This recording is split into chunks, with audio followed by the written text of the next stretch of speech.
26 de noviembre de 1937, Italia, Alemania y Japón cierran el pacto llamado Anti-Comintern, un movimiento anticomunista y dirigido contra la Unión Soviética. Los preparativos para la que sería la guerra más sangrienta de la historia se estaban dando 2 años antes de que Alemania invadiera Polonia.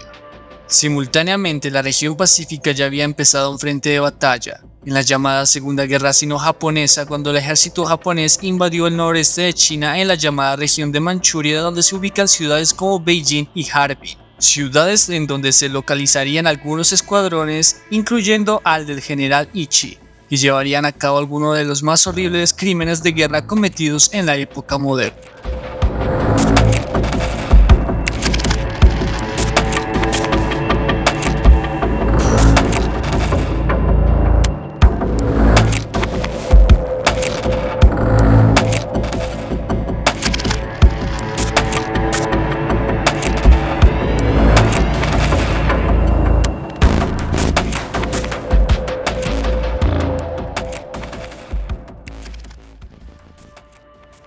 Desde comienzos del siglo XX, Japón era una de las principales potencias del planeta, basado su prosperidad económica en una moderna industria y en las exportaciones realizadas a China y Estados Unidos principalmente.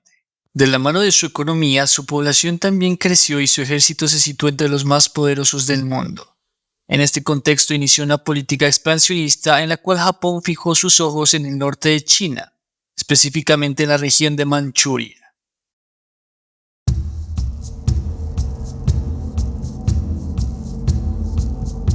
Tras los rumores de que Japón quería la región, en septiembre de 1931 se harían realidad. Los japoneses invadieron la región de Manchuria conquistando diferentes territorios e instalando un estado títere comandado por el antiguo emperador chino Puyi. Tras la invasión por parte de Japón el 18 de septiembre de 1931, el japonés Shiroichi fue destinado al remoto distrito de Pinfa, donde fue puesto al mando de una unidad antiepidémica, que en realidad era un equipo encargado de investigar sobre la viabilidad de la guerra biológica. Con esto se impulsó la construcción de un primer campo de prisioneros a unos 100 kilómetros al sur de la ciudad de Harbin, pero tras algunos sabotajes, la unidad decidió trasladarse a otra localidad cercana a la misma ciudad, donde dispuso de unas instalaciones mayores y más modernas. El complejo ocupaba unos 6 kilómetros cuadrados y constaba de unos 150 edificios entre prisiones, laboratorios, fábricas y salas, donde se instalaban enormes calderas para producir todo tipo de agentes químicos, siendo así el más ambicioso programa químico y bacteriológico de la época. Desde ese entonces el complejo estaría en operaciones durante muchos años, eso antes de ser desmantelada totalmente tras el fin de la Segunda Guerra Mundial y la rendición incondicional del Imperio japonés después de que su emperador Hirohito aceptara la declaración de Potsdam.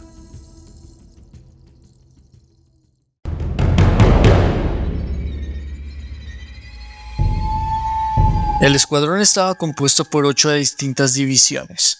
La primera de ellas se encargaría de cometer los horribles crímenes de guerra, de los que fueron víctima más de 3.000 civiles de diferentes nacionalidades, en su mayoría chinos. Inicialmente, Ichi y su equipo trabajaron en ensayos que combinaban los microbios causantes de algunas de las enfermedades más terribles que habían asolado a la humanidad. La peste bubónica, el cólera y la viruela eran algunas de ellas. Para sus experimentos utilizaron como conejillos de indias a hombres, mujeres, niños, ancianos y prisioneros, que fueron apodados como marutas, que en su traducción literal significaba tronco.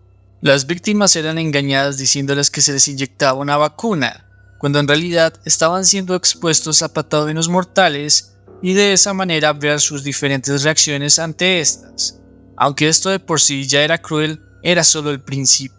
Al finalizar estas primeras pruebas, Ichi decidió dar un paso más allá. Para ello se propuso explorar los límites de la resistencia humana y sometió a sus pacientes a peores tratos, como el de congelar y descongelar a sus víctimas, someterlos a dosis letales de rayos X y a gases nocivos, entre otras torturas. Los animales no se salvarían de ser víctimas, ya que también fueron utilizados en muchos de sus experimentos.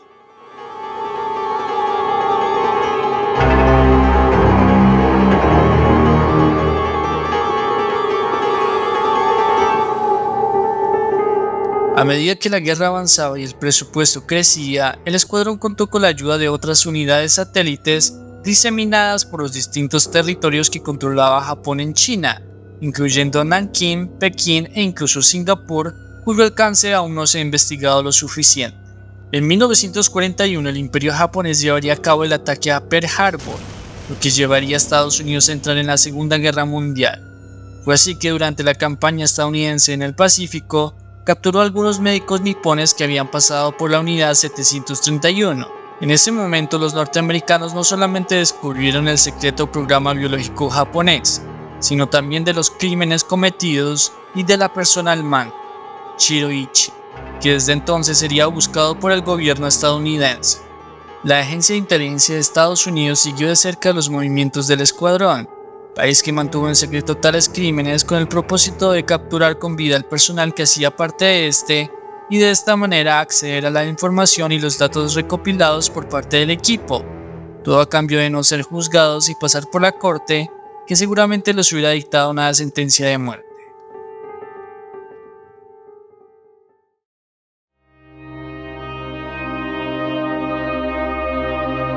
En la noche del 8 de agosto de 1945, rompiendo el pacto de neutralidad soviético-japonés, la Unión Soviética le declaró la guerra a Japón. Al siguiente día, en horas de la madrugada, el ejército soviético inició su invasión en la zona de Manchuria, donde precisamente se ubicaba el Escuadrón 731. Tan solo unas horas posteriores, Estados Unidos lanzó la segunda bomba atómica sobre la ciudad de Nagasaki. Tras estos hechos, el emperador Hirohito decidió aceptar los términos establecidos por los aliados, siendo este el fin del imperio japonés y lo de los planes de Hiroichi con su escuadrón, el fin del infierno.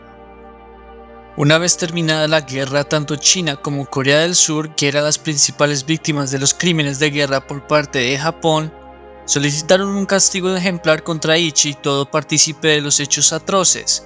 Sin embargo, la realidad sería muy distinta. Shiroichi fue detenido en 1946 por las Fuerzas Armadas de Estados Unidos, juzgado en los llamados juicios de Tokio, donde negoció su inculpación e inmunidad a cambio de los datos sobre guerra biológica que obtuvo de sus experimentos con seres humanos. Ichi continuaría su actividad investigadora después de la guerra, al igual que muchos otros integrantes del escuadrón. Moriría en 1959 a los 69 años de edad a causa de un cáncer de garganta. Moscú, por el contrario, llevó a juicio a 12 militares japoneses de la unidad en la ciudad rusa de Khabarovsk en 1949, donde recibieron sentencias de entre 2 y 25 años de prisión. La comunidad internacional se enteró de tales actos cometidos tan solo décadas después de los sucesos. Con el paso del tiempo, Estados Unidos fue desclasificando más de 1000 documentos aclarando los hechos. En los años 90, una demanda colectiva de sobrevivientes y familiares de víctimas fue hecha contra el Estado japonés. El grupo exigía una disculpa por parte del país asiático y $84,000 americanos como compensación para cada uno. La corte rechazó en 2002 los pedidos de reparación, pero reconoció los hechos del caso. Esta era la primera vez que un tribunal japonés admitía que este país llevó a cabo una guerra biológica durante la Segunda Guerra Mundial tras 57 años de solo supuestas conspiraciones. En la actualidad existe una marcada rivalidad histórica entre ambos países asiáticos, que incluso puede ser observada en el ámbito deportivo, alimentada por las atrocidades que dejó la guerra, incluidas las del escuadrón, las disputas territoriales y por el reciente ascenso de China como primera potencia asiática.